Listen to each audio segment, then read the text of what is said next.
Hello, everybody. My name is Pablo Boczkowski. I'm a faculty member at Northwestern University and the director of the Center for Latinx Digital Media. Thank you so much for joining us for today's weekly virtual seminar of the Center. It's really a pleasure to have you with us today. The mission of the Center is to create knowledge about digital media in Latinx communities across the Americas. And today's speaker is truly a rising star in this space. Rachel Mourão is assistant professor in the School of Journalism at Michigan State University. Yenna Lee and Daniel Trielli, who are both doctoral students in the Department of Communication Studies at Northwestern and graduate affiliates of the Center for Latinx Digital Media, will help moderate this session. Yenna will introduce Rachel in just a minute. But before we do that, I'd like to start by acknowledging that Northwestern is a community of learners that is situated within a network of historical and contemporary relationships with Native American tribes, communities, parents, students, and alumni. It is also in close proximity to an urban Native American community in Chicago and near several tribes in the Midwest. The Northwestern campus sits on the traditional homelands of the people of the Council of the Three Fires, the Ojibwe, Potawatomi, and Ottawa, as well as the Menominee, Miami, and Ho-Chunk nations. It was also a site of trade, travel, gathering, and healing for more than a dozen other native tribes, and is still home to over 100,000 tribal members in the state of Illinois. It is within Northwestern's responsibility as an academic institution to disseminate knowledge about Native peoples and the institution's history with them. Consistent with the university's commitment to diversity and inclusion, Northwestern works towards building relationships with Native American communities through academic pursuits, partnerships, historical recognitions, community service, and enrollment efforts. Let me say briefly about how the seminar will unfold. In just a minute, Yenna will tell us more about Rachel's research and career. Then Rachel will deliver her seminar, and after that, we will open for questions. Please enter your questions in the Q&A function of the webinar. Daniel will moderate, and Yenna and I will assist him. And at the end, I will go back to the screen and deliver some closing remarks. So once again, many, many thanks for joining us today. And without further ado, Yenna, the screen is all yours. Thank you, Professor Boczkowski, for giving me the opportunity to present Dr. Mourão today. Dr. Rachel Mourão holds a bachelor's in communication from the Universidade Federal do Amazonas, Brazil, and a master's in Latin American studies from the University of Florida, and a doctorate in journalism from the University of Texas at Austin. She is currently an assistant professor at Michigan State University School of Journalism, where she teaches courses related to media theory, media literacy, social media, and digital storytelling. She also holds affiliated positions in the Institute for Public Policy and Social Research and Center for Latin American and Caribbean Studies at Michigan State University. Drawing on her experience of working as an online reporter and social media manager in Brazil, she has written extensively on the intersection between journalism, new media, and politics. She is particularly interested in the conditions under which technology affects the work of journalists covering political events like protests and elections. More recently, her work centered on journalists covering right and left-leaning political protests and elections in Latin America and the United States. Her research has been published in Journalism Practice, Journal of Broadcasting and Electronic Media, International Journal of Press Politics, and many other distinguished outlets. She has received grants from U.S. State Department, Brazil, and Chile for her project on multimedia journalism program, and her dissertation won the Jean Bird Outstanding Dissertation in Journalism Studies Award from the International Communication Association. Please join me in welcoming Dr. Rachel Mourão. Thank you. Let me share my screen with you. All right, can you see my screen? Yes. Perfect. Well, thank you. Good afternoon. It is a pleasure to be here today in this super important series. I hope you are healthy and well this afternoon. I thank you for your kind words and your time during these difficult times. They mean a lot to me. It is a big deal. So the story I want to tell you today is started in 2014 after the re-election of President Dilma Rousseff in Brazil. Dilma and we call our Brazilian presidents by their first names. Dilma's elections marked the 4th time that the leftist Workers' Party won the presidency in the country. Dilma was part of Lula's 2-term presidency, and the Workers' Party stayed in power for 14 years before she was impeached and removed from power in 2016. In 2018, President Lula was arrested on corruption charges, and he's out of jail now. But the Workers' Party still remains one of the most important organizations in Brazil, and it's certainly the leader of the left wing of Brazilian politics. After the election of Dilma in 2014, in March of 2015, so just 2 months after she was elected, a massive wave of protests took over the country. This movement that was largely organized online had ultra-nationalist symbols marked by the Brazilian jersey, the green and yellow colors, and it asked for the removal of the elected president, the impeachment of the president. Some fringes of this movement also asked for the military regime to come back and to intervene and to save the country from the communist forces that were threatening Brazilian democracy. So we're asking for authoritarian measures, authoritarian policies to prevent Brazil from being taken over by the leftists and to become a new Venezuela, as they argued. You think that with some very authoritarian and very extreme demands, the majority of Brazilians did not support this movement. But what actually happened was that this movement became the largest mobilization in Brazilian history. So this is the largest street protest that Brazil has ever seen. And of course, not all people were wanting the military to come back or the United States intervention, which was also one of the demands. But the majority of people did not mind and did not felt resentful that the military regime could save the country from the left. In 2016, Dilma was removed from power. Jair Bolsonaro, a congressman, was the person who filed for her impeachment. So she was impeached, not on the basis of corruption. She was impeached for economic measures that, like economic resources that were pulled from one area to another. But corruption was the overarching theme of her impeachment proceedings. And then, of course, that became even more intensified when President Lula was arrested for corruption charges. So my work started in 2015 when I was a graduate student at Texas, and I was seeing this protest unfold in Brazil. I'm a former journalist myself, so I knew and I had several friends in the newsrooms who were confused by this movement. And they were also confused about how to cover it, given that the press was under a military censorship until the 90s. So we have a very recent free press in the Brazilian democracy, in the Brazilian politics. They were also concerned about how covering this movement could correct their practices covering left-leaning movements that came before this one. So after this movement unfolded in Brazil, I started being concerned and I started researching how the news media makes sense and portray this movement and movements in general, left and right-leaning movements. And we know a great deal about how the news media portrays social movements. We know from studies, especially on left-leaning movements in the US and Europe, that journalists focus on protesters' tactics and do not give the same amount of space to protesters' ideas and demands. This pattern of coverage that is replicated all the time is called the protest paradigm. So according to the protest paradigm, there are several marginalization devices that are employed by journalists when portraying social movements in the news. These include an emphasis on violence, depictions of protesters as idiots or lacking mental capacity to make substantive critiques, their appearance as ridiculous.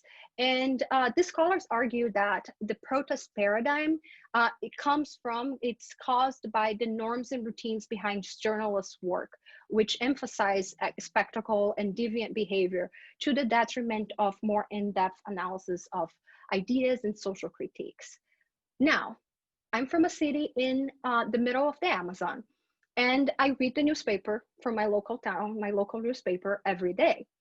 And this was the type of stories that were on the front page of the newspaper on the very first day of the movement in 2015. So my translation, so loosely translated, this headline says, "No more corruption." And then the lead says, "Manaus was not left out of the protests against corruption. In Brazil, demonstrations filled the country with color." So really emphasizing the patriotic elements, the colors, and the demands on the very first day, very first front page about this protest. As someone who was taking a framing class at the time, I noticed that this is quite obviously the opposite of what the protest paradigm would predict, which led me to investigate these conditions under which the protest paradigm is challenged. So what makes the coverage of a movement, left or right-leaning, to become legitimizing? What are the conditions that challenge what we know about how journalists cover social movements in general? And I started thinking about that as they relate to this wave of protests in Brazil, because I don't know if you remember, 2015, Brazil was the first country to have this type of right-wing movements, this latest wave of right-leaning movements. So this preceded Brexit and of course preceded the election of Trump in the United States. And what I'll argue throughout this this presentation, is that the very same journalistic norms and routines that delegitimize left-leaning movements, they can and they often do work in favor of certain types of social movements under three conditions. These conditions are, first, that the movement fits within a broader conflict between elites. So when you have official sources providing pro-protest information to reporters or free riding the movement, then coverage becomes legitimizing. Second, when the movement is sympathetic to the repressive state apparatus, especially when it's a militarized police force. And third, when the movement taps into dissatisfaction with perceived failures of deliberative democracy, which includes economic crisis, crime, and corruption. Of course, these conditions favor right-wing grievances and authoritarian demands. So what I'll present to you today is a portion of a series of press protest studies that I've conducted on protests that happened in Brazil from 2013 to 2015. And this this larger research agenda involved a content analysis, a survey of reporters, content analysis of social media content posted by reporters, and interviews with journalists who covered the movement for mainstream media. But the part that I will present to you today focuses specifically on this 2015 movement. So this right-wing movement that followed the election of the president and that led to her impeachment. And these are the questions that I was trying to answer for this wave of movement. So first, I wanted to investigate what factors influenced the way journalists perceived the movements, perceived their outlets' coverage of the movement, and perceived mainstream media coverage of the protests. Second, I was interested in identifying the marginalization and legitimization devices that were used in coverage, what voices were used, and what was the leaning of the stories? So were they positive, neutral, and negative towards protesters, the administration under attack, and the demands? I was also interested in seeing how these coverage patterns evolved as the movement unfolded for 4 weeks, and what is the relationship between the sources and these patterns of protest coverage. So to do this, I employed 3 methods. First, I did a content analysis of the top circulation newspapers in Brazil. So that would be Folha de São Paulo, Estadão, Estado de São Paulo, Globo, and Zero Hora. And I studied a 30-day coverage following the first day of protests, seeking to identify the marginalization or legitimization devices. So violence was the cause of the movement being mentioned. Did it frame the protesters as idiots? And was the coverage thematic or episodic? I also wanted to count what was the proportion of quotes coming from each different type of source: official, experts, protesters, and bystanders. And if news stories were positive, neutral, and negative towards the protesters themselves, the demands behind the demonstrations, and the government under attack. Then I did a survey with the help of the Knight Center for Journalism in the Americas and Professor Rosenthal Alves, who granted me access to his database of reporters. I surveyed 1,250 journalists about how they perceived the movement, how they perceived their outlets' editorial lines, and the mainstream media coverage in general. I got information about the outlets, so what is the scope, size, and perceived editorial line of each of these outlets, and some pre-existing conditions about the journalists, so their political leaning, the social media use, demographics, etc. Once I conducted the quantitative analysis, I decided to do follow-up interviews and also analyze the open-ended responses to get additional clarification about some of the processes I identified. So I thank the 8 journalists who covered this movement for these outlets for giving me some of their time to clarify some questions that I had about their coverage and their work. So here's what I found. First, how the journalists perceived this movement and perceived the mainstream media coverage of it. Only journalists were critical of the movement. So on a scale of 1 to 10, the majority of journalists clustered here on 1 to 3. So journalists were very unsupportive of the movement, and they perceived the mainstream media coverage as very opposite to their own beliefs. So I dislike this movement, which is not surprising because most journalists in Brazil tend to lean left, but I think the mainstream media is supportive of the movement. And what was surprising to me is that a lot of people working for Globo thought Globo was neutral, but the big media was supportive of the movement. So there was a little disconnect between themselves, their employers, and what constitutes the mainstream media when they were making these assessments. What is also interesting is that the majority of journalists thought their outlets were neutral. So I found no evidence of self-censorship to please their employers, because they think their employers are just neutral about the movement. They don't view their employers' editorial line as biased either way.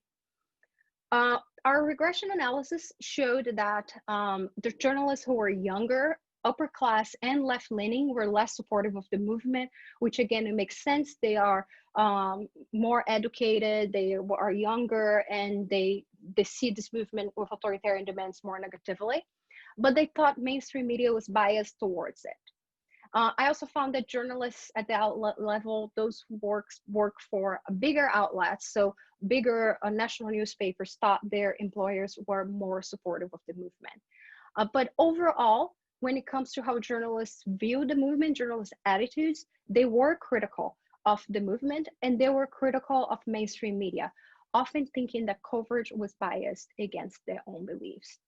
Of course, how journalists feel about something, it doesn't necessarily mean that their coverage reflected that.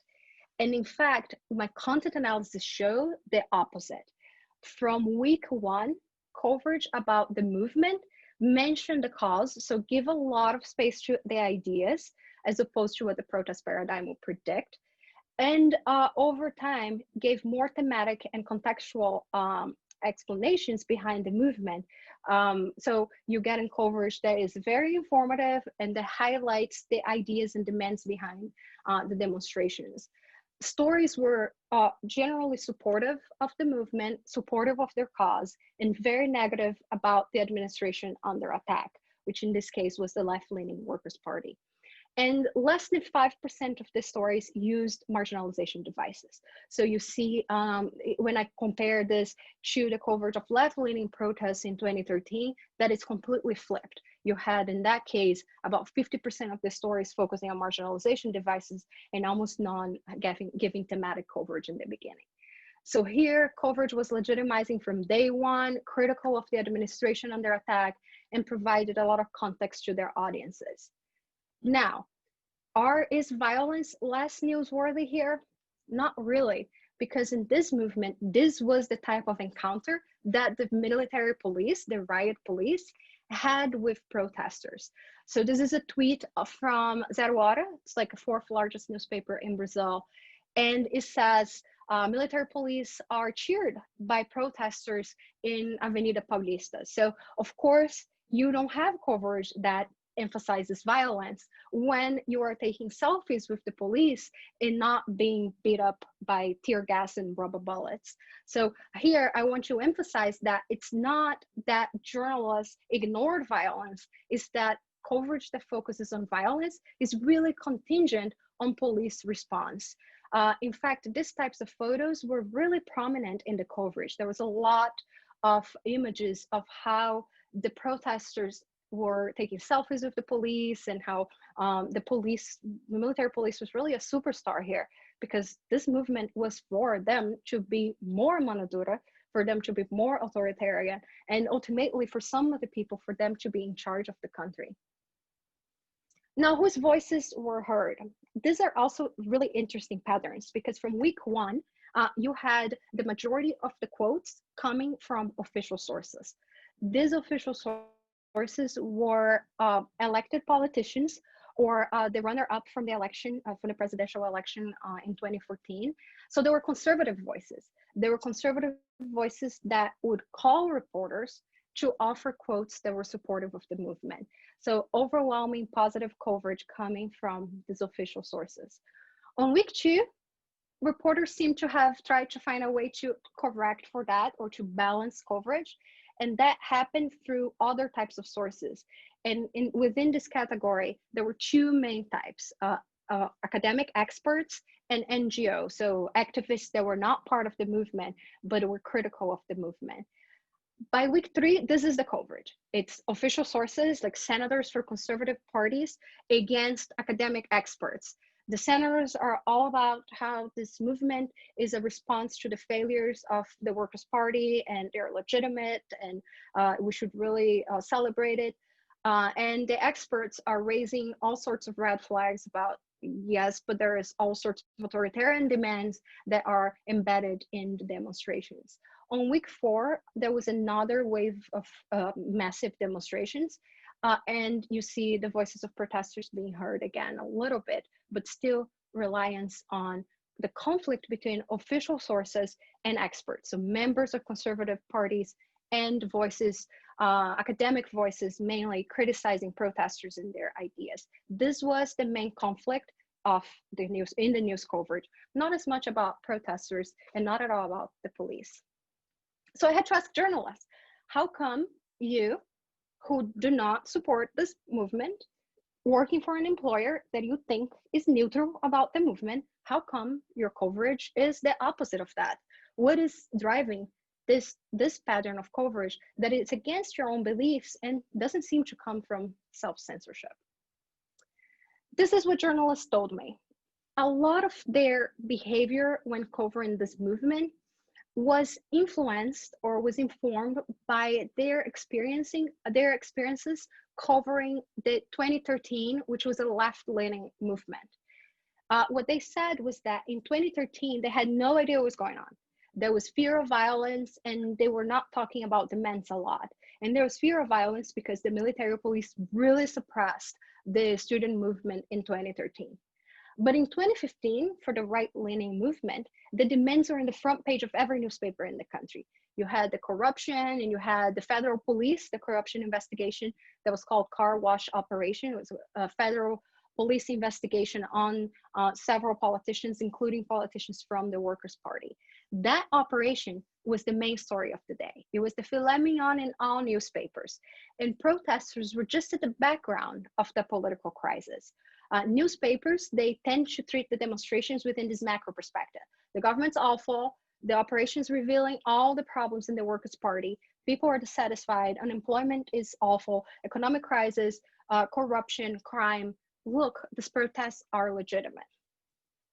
Other journalists also emphasized that they were fearful, both in covering the left-leaning movement and also this one, because they were afraid that the coverage would be considered biased and it could be used by left-leaning groups to stir up conflict. This is a theme that emerged not just on my in-depth and my interviews, but also in the open-ended survey responses, that people are afraid of being seen as biased, so they will be overcorrecting. And since most journalists are left-leaning, they would overcorrect leaning right. That doesn't mean these journalists were not critical of their work, and of course they were critical of the mainstream media. So you saw also some thinking along the lines of what were the consequences of giving this space to right-leaning demonstrations, and specifically giving space to small demonstrations on weeks 2 and 3 that would not normally be covered. So fearing being seen as negligent, the press was forced to cover each step of this protest, which might have led the movement to gain new force. So media coverage helped to foment a wave of protests that started to lose its force, but journalists kept exhaustively covering even small protests that were a non-story, according to some of these reporters.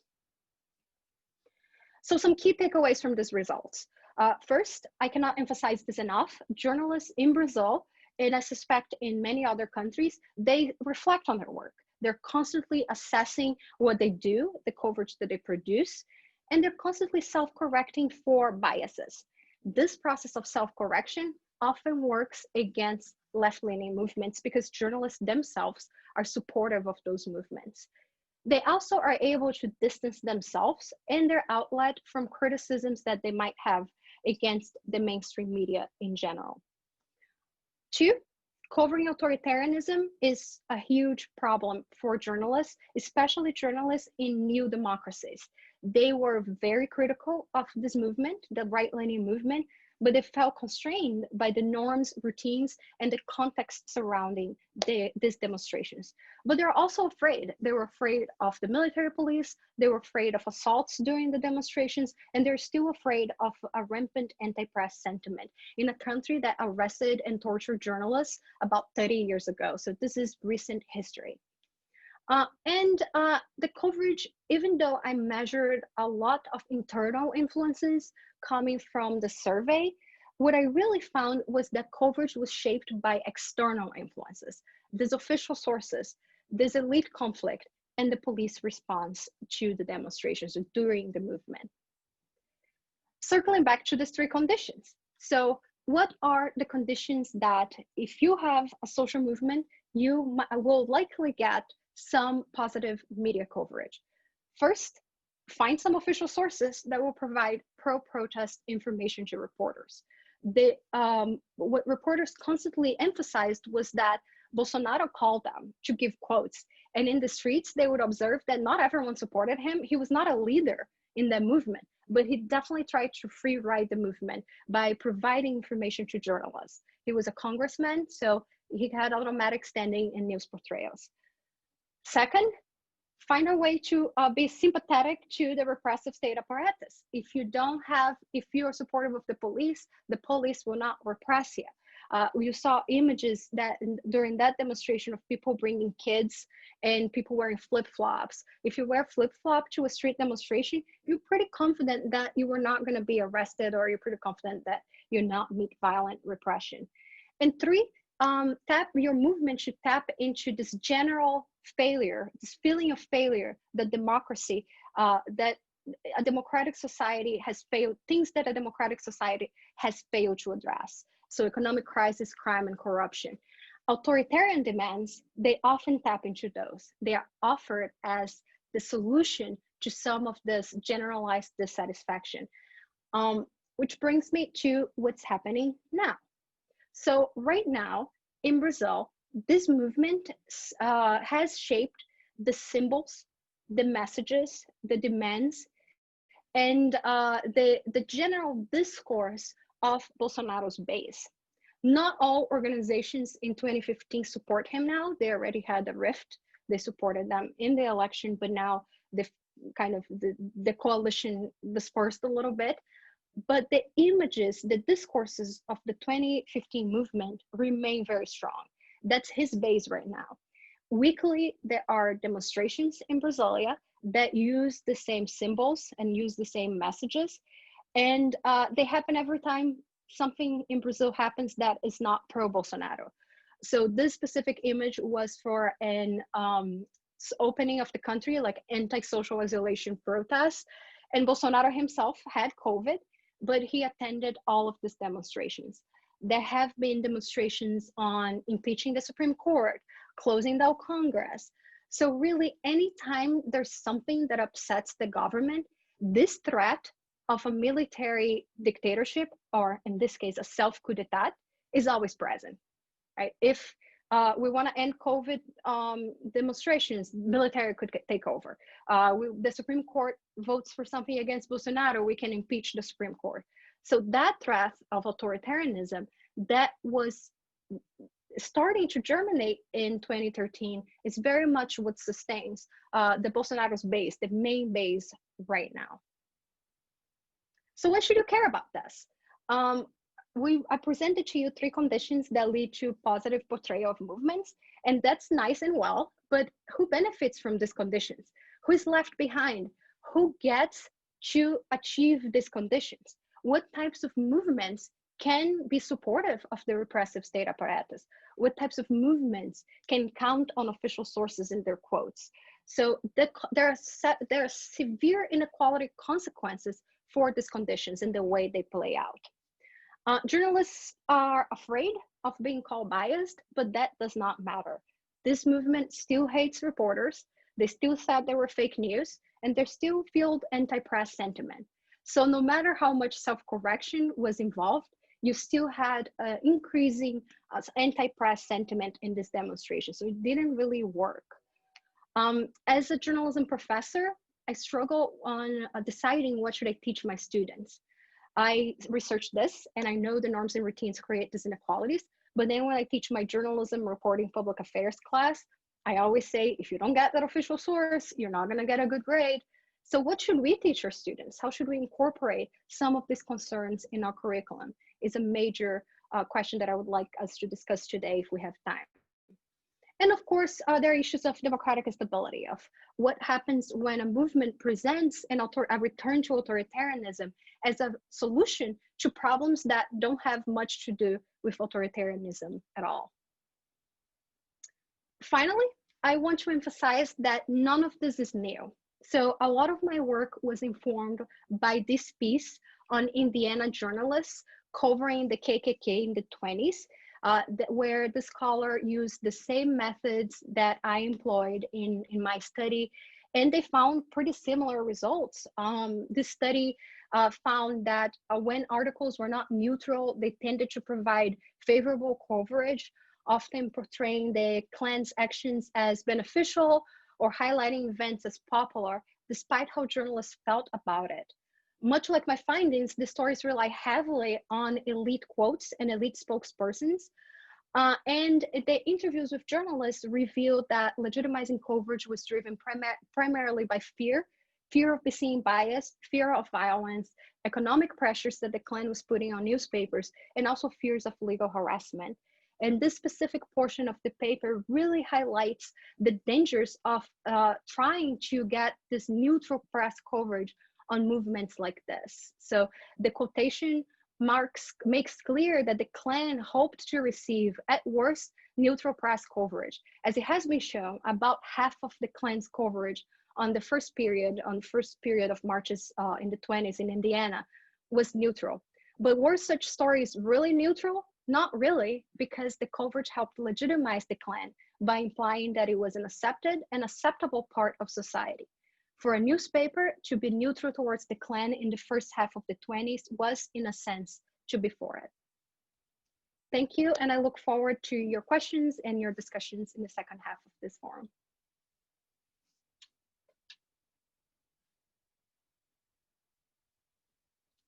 sharing here.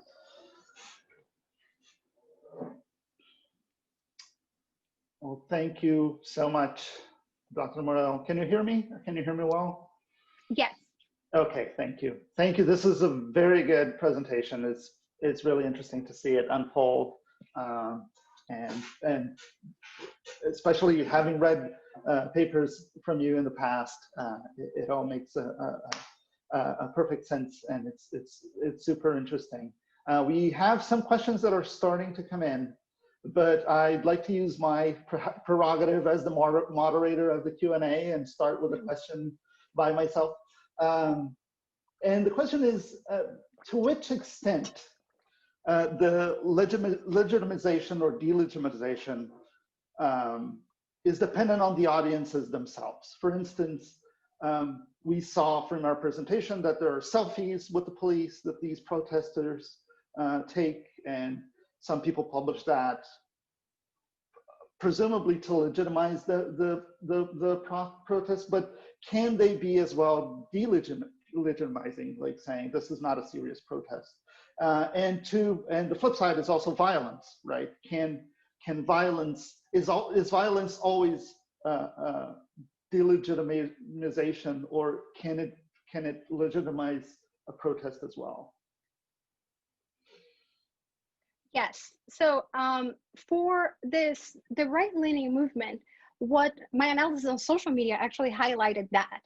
What happened was that when you had this tweet, for example, had the selfies, a lot of people would contrast that with how the police acts in left-leaning movements. So there was definitely, this presentation does not have an element of reception, but there was definitely counter discourses saying that sometimes people post a picture of how the police beat up the teachers union protests that were happening kind of at the same time. So kind of highlighting the hypocrisy of the police responses. So that was present, especially on social media. And then I guess it's contingent on how would you feel about the police, right? If you're supportive of the police, then you feel like that's legitimizing. If you have been victimized or you're not supportive of a very aggressive military police in Brazil, then the other way around. Now for violence, the 2013 movement showed exactly what you're saying. The police repressed the students so violently that increased the level of popular support for the movement. So people were seeing those images of the military police really beating up students. That made people be more sympathetic. And some of my journalists in the interviews mentioned that initially they were, the students were violent and they're out to cause trouble. And then they saw the military police response and they said, well, we have to make sure in our coverage that we are describing who started this violence, because it was so overwhelmingly, it was so disproportional. You also, I think it's important to offer context. This is also the first time in 2013 that the military police had to repress and be held accountable for a movement, because before the movements were in the regime. So it's, I guess, fine if you arrest everyone, less people would show up. So the military police came with disproportional force in 2013, and that did increase the levels of support for the movement. So I think the violence can definitely work in favor of a movement, except it might work as a deterrent for new people to join it. Right? I would be much more comfortable going to this movement in 2015 with my children than a movement that I think that might be received with violence. But popular support increased after violence in a left-leaning movement before that. So it is more nuanced than that, for sure. Great. Oh, excellent. We have some great questions already in the Q&A, so I'm just going to start with the first one that we got, saying, very interesting findings. Why do you think that coverage of left-wing or workers' protests tend to be overwhelmingly negative in Brazil and Latin America in general? Is it lack of official sources? Is it the police repression? Is the pro-elite bias? What makes it overwhelmingly negative, that coverage? What I know, which comes from mainly my analysis in 2013, which I think critical scholars might argue that that will always be the case because they challenge the status quo and the media works to promote that position. That's not how I approached my studies because also of my background as a journalist as well. I think lack of elite support is huge. Journalists are reluctant to cover protesters because they feel like if we give too much space for protesters, that coverage will be seen as biased. Versus official sources is just neutral coverage if I'm giving them space. So when you don't have anyone supporting, say for example, protests for racial justice in Brazil, almost no politician comes out to support that. So then you just don't even get space. And then of course the police response really shapes the emphasis on violence or not. What I did notice is that on left-leaning movements in the United States, even when there is no violence, there is fear of violence.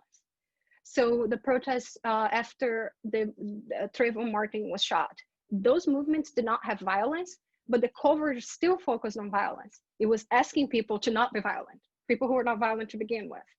So it's not just the actual presence of violence, but it's also I think the assumption for journalists and maybe audiences that left-leaning people will act more violently to begin with. But I will emphasize too that as opposed to a lot of popular criticism of Brazilian media, that I heard from no journalists, neither in the survey nor in my interviews, that there is this evil meetings of owners of newspapers who tell reporters what to do. It might happen in smaller outlets. In my hometown, it might happen in the North and the Northeast, but there was no evidence on my data set that it works in this nefarious way, which the owner of the outlet is meeting politicians and telling journalists what to do.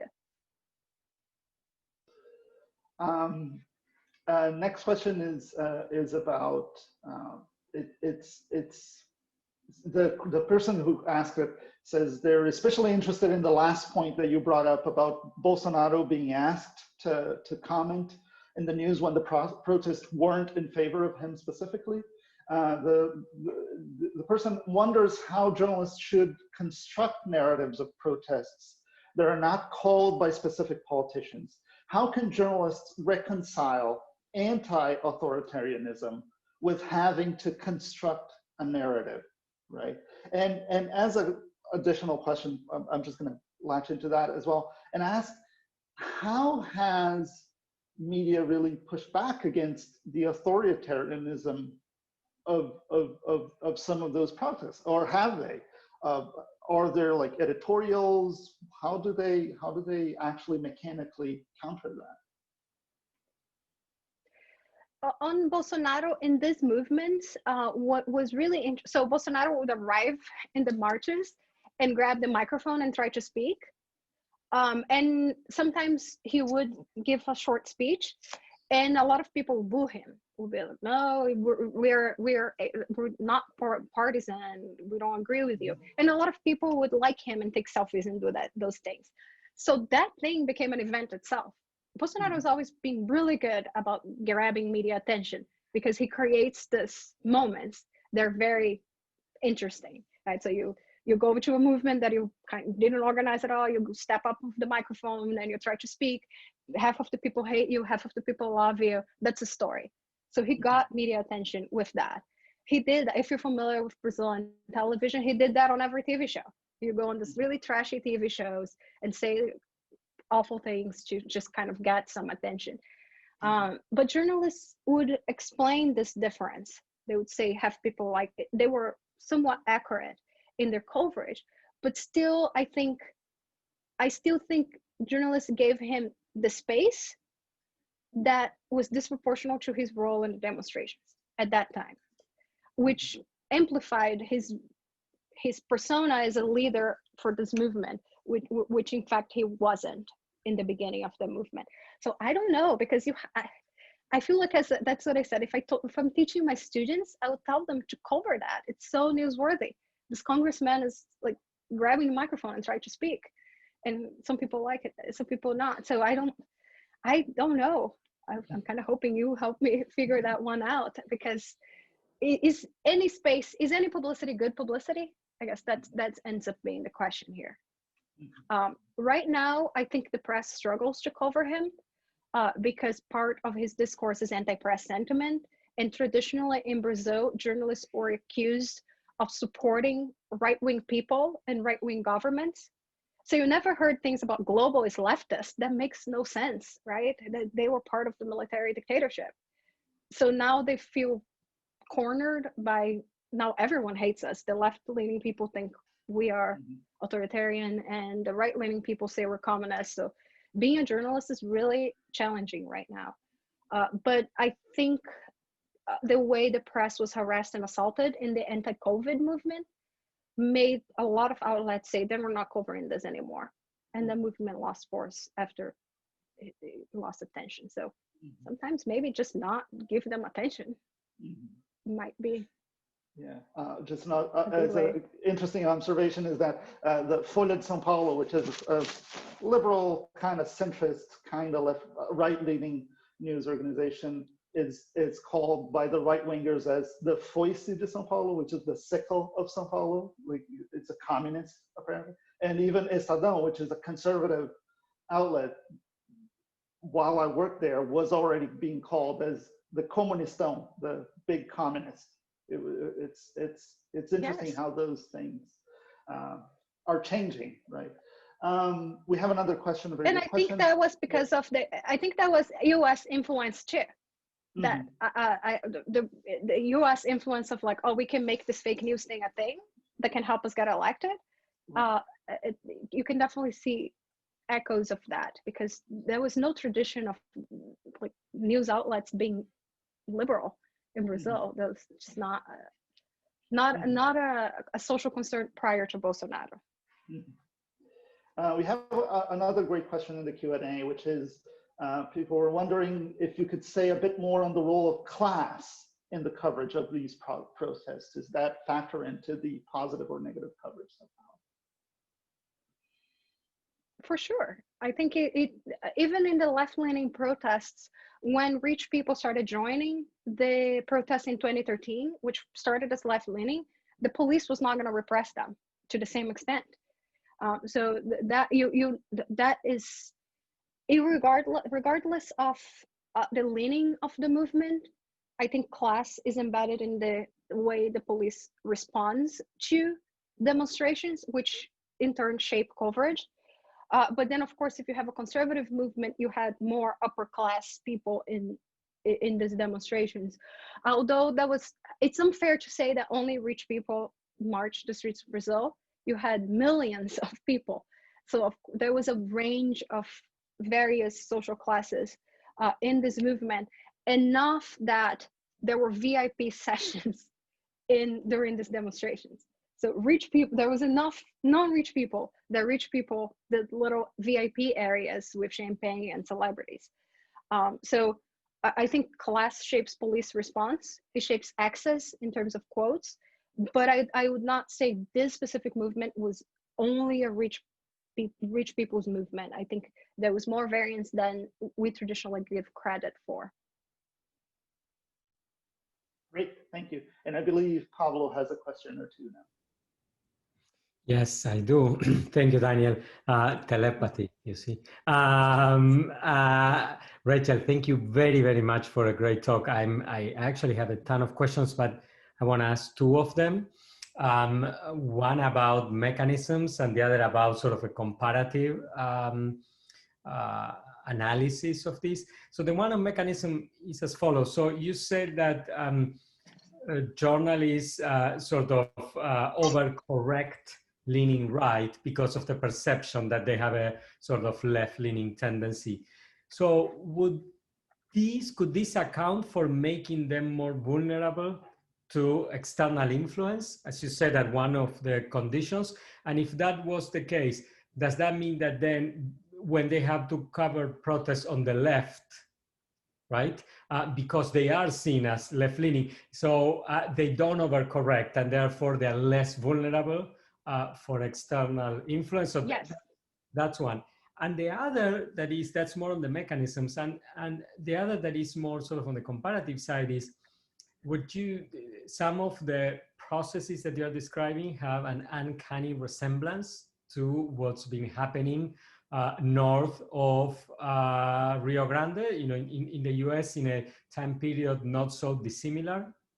So I wonder whether you could comment on your thoughts of whether some of what you observed in Brazil might apply to the case of the US. What might be the limits to that applicability? We are 3 weeks away from an election, and what you think about some of these patterns applying to the current electoral cycle here?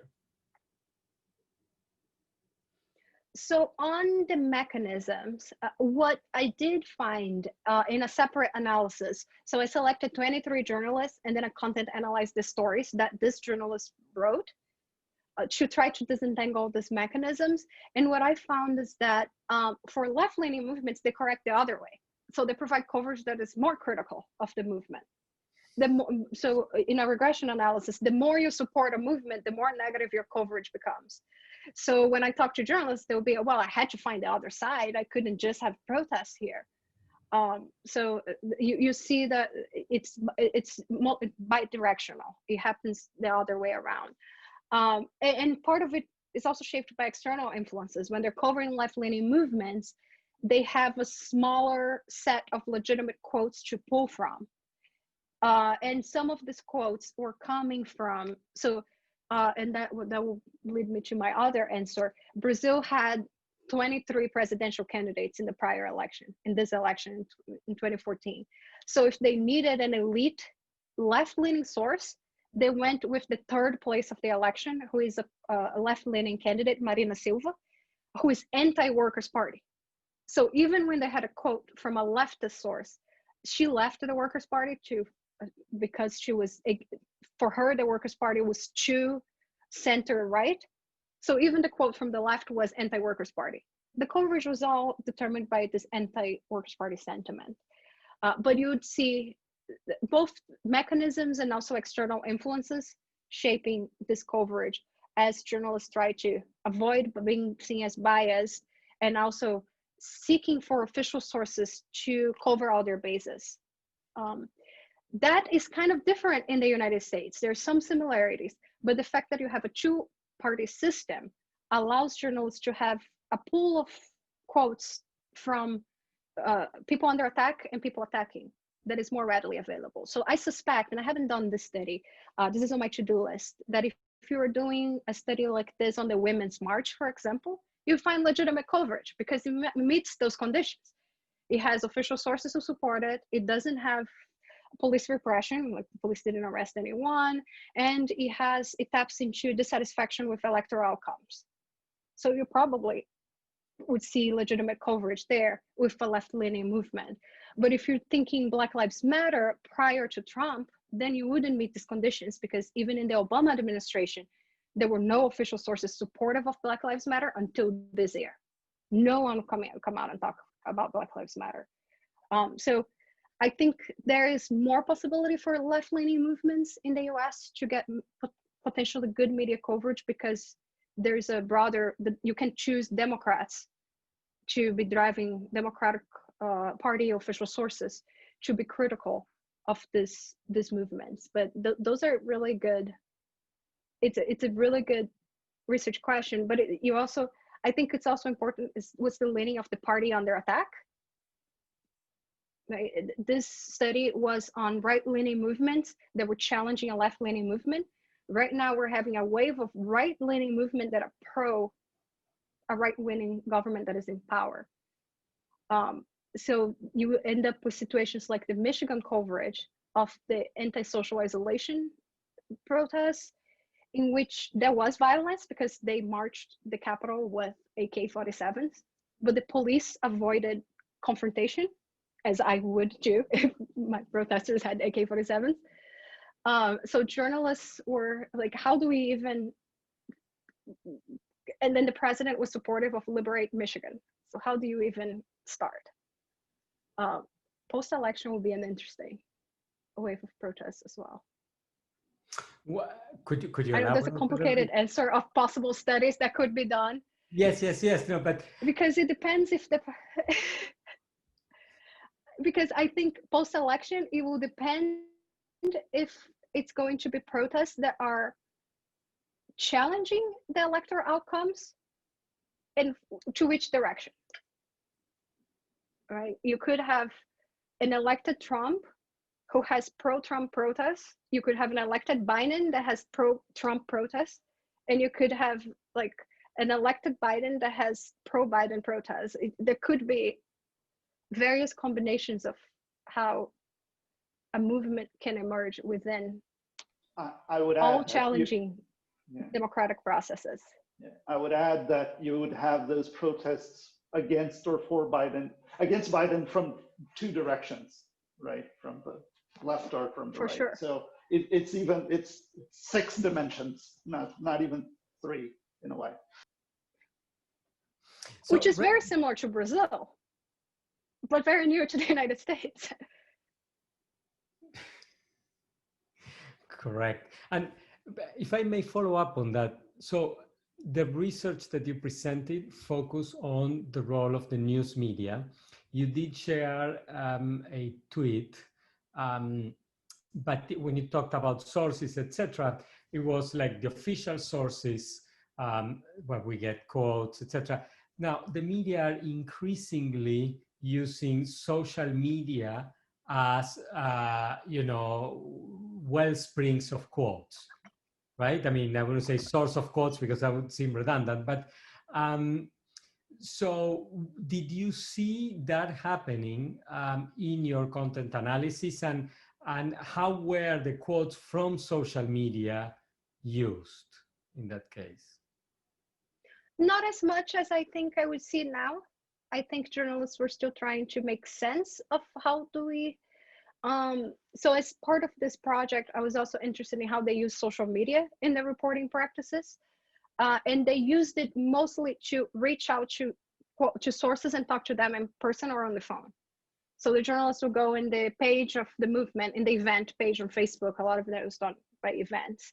And then they will contact the people who just posted a funny tweet and talk to them in person or over the phone.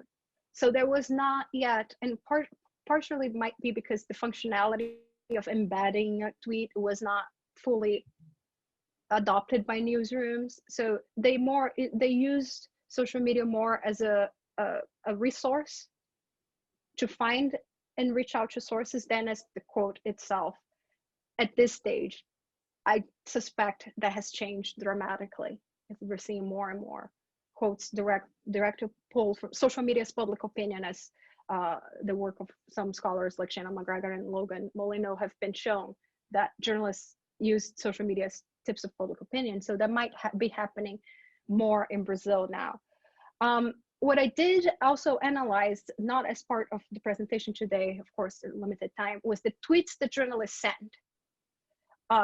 So what was really interesting is that their personal tweets from so this journalist went through my survey, they gave him their handle, and I collected all their data about the protests. That social media space was a space of personal expression. They did not provide, if they were critical of the movement, they ridiculed the movement. If it was not a space for, it was often the inverse of what they did for their job. They were giving all this like norms and routines. And then on social media, they were making jokes and calling how stupid this protesters are. So that might have changed as journalists became 2015. Now they might be harassed by it. But at that time, overwhelmingly, you saw coverage of left-leaning movements as positive and coverage of right-leaning movements as negative on their personal accounts. It was very much a place for personal expression, which kind of intrigues me, the psychology of writing a news story that is completely opposed to your beliefs, and then you tweet about the opposite. It's very right. Somebody should do a study about that. If there, perhaps there is one already. So we are exactly at time. Thank you very much, Rachel, for a really terrific seminar. Super well done, and with a great mastery of multiple methods. Really, really insightful. So thank you very much. Thank you, Jena, for a great introduction, and Daniel for a great moderation.